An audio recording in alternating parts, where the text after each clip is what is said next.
Brother David Miller, the next question comes to you. And some folks, when you preached your first sermon, or the sermon yesterday, they noticed that you did not use notes and you memorized the text of Scripture.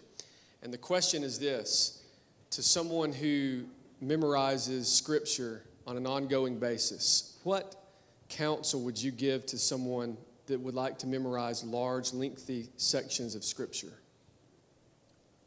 Well, it's much easier to memorize in a contiguous passage rather than memorizing a verse here and a verse over yonder.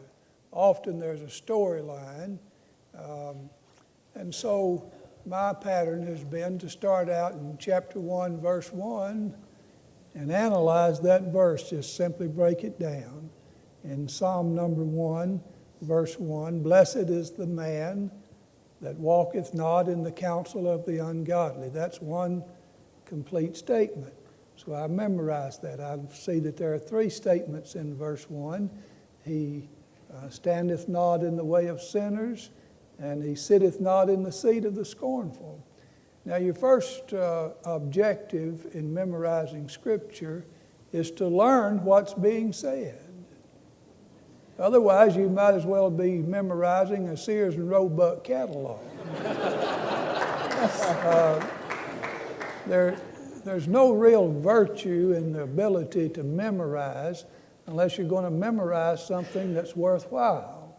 And what greater motive could we have than to hide the Word of God in our hearts? And so I see there are three statements here. I say them to myself. I would often say them out loud so that my ear hears them. And when I have gotten those correctly, I move on to verse 2.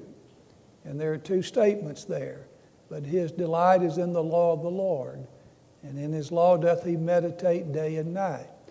Now, it doesn't take a genius to figure out there are two statements in that verse. And so I memorize them. Isn't this profound? And when I've gotten those two statements, I go back to verse 1 and I quote down through verse 2, and I just keep adding a verse. And first thing you know, you've got several verses, perhaps a chapter. And if you stay with it, you can memorize lengthy portions of Scripture. And guess what? One of these days, you'll be in a circumstance where the Spirit of God will bring to your memory just what you need for that situation. That's the value of memorizing Scripture. Don't memorize so that you quote Scripture in front of other people. People make much of this because I do it that way. I do it that way out of necessity. I simply cannot handle the Scriptures, hold the book, and so I quote the passage. But the reason you memorize Scripture is for your own personal sanctification. Sanctify them through the truth. Thy word is truth. Amen.